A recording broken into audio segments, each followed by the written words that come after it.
Alright mga idol, for today's video mga idol, no, meron na naman tayong yan box na pang DIY natin, no.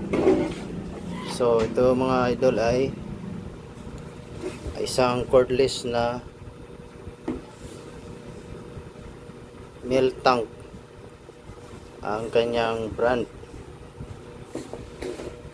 Ayan, cordless drill. So nabili ko lang pala ito mga idol ng 450.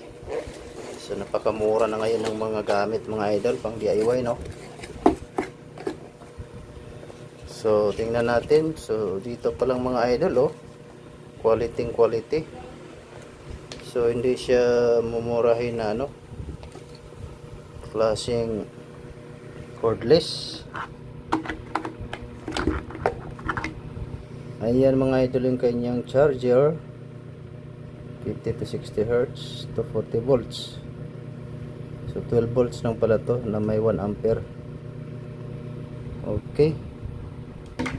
So meron tayong kasama na battery 21 volts.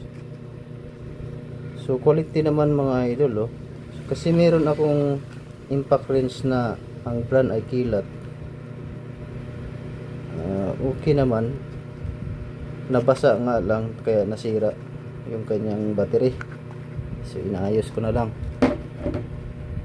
So meron tayo ditong free na ito.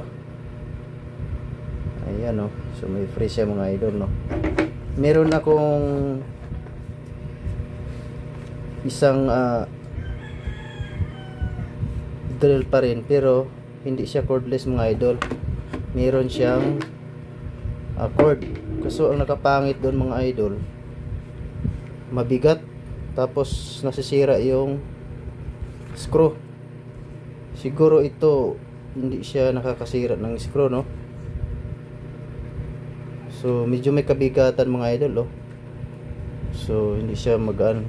Doon tayo mag-base na mabigat, kasi ibig sabihin solid yung mga ginamit na bakal o kaya yung ginamit na wire, tanso.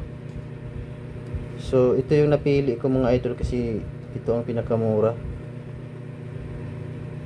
Ibang seller siya, eh. Sa ibang seller to nasa 600, 700. So ngayon test try natin mga idol, no. So wala nang ano.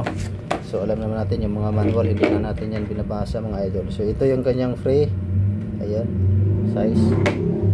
So kapit natin. Ayan mga idol, nakapit na. Ayan. So para sa akin mas gusto ko yung ganito kanipis na battery para magaan pag ginagamit natin. So ayan, ganun kalakas mga idol, no. So nag-spark pa siya, no, dito. Hindi to siya ano mga idol, no, brushless. Hindi siya brushless. Pero para sa akin okay pa rin yung ganito sa akin. Magaan kasi ito, eh, compare doon sa may brushless. So magandang klase ito mga idol, oh.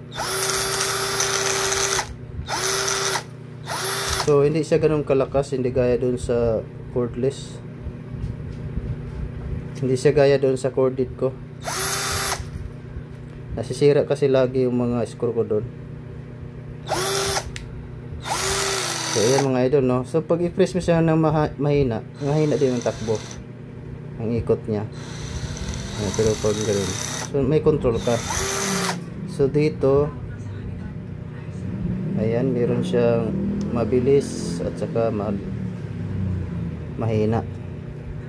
So pag ganyan, number 2 ang nakalagay dito, mabilis. Pag mabagal naman, yan.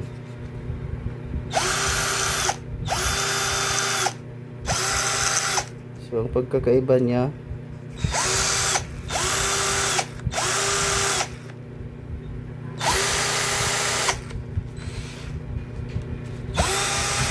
parang mas mabilis yung 1.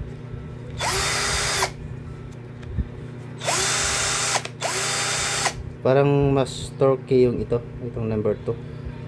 So So observe natin to sa isang taon kung hindi siya madali masira mga idol, no? Kasi pang DIY ko lang naman siya mga idol, hindi naman siya ginagamit yung pang araw-araw natin, no? Kumbaga yung mga nagko-construction dyan.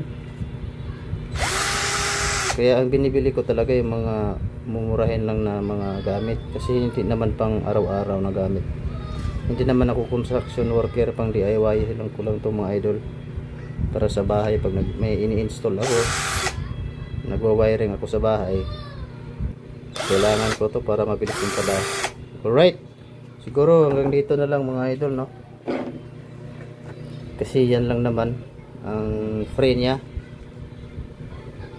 kaya nga siya mura, kasi yan lang ang kasama sa mabili natin. Okay, maraming salamat. Peace out.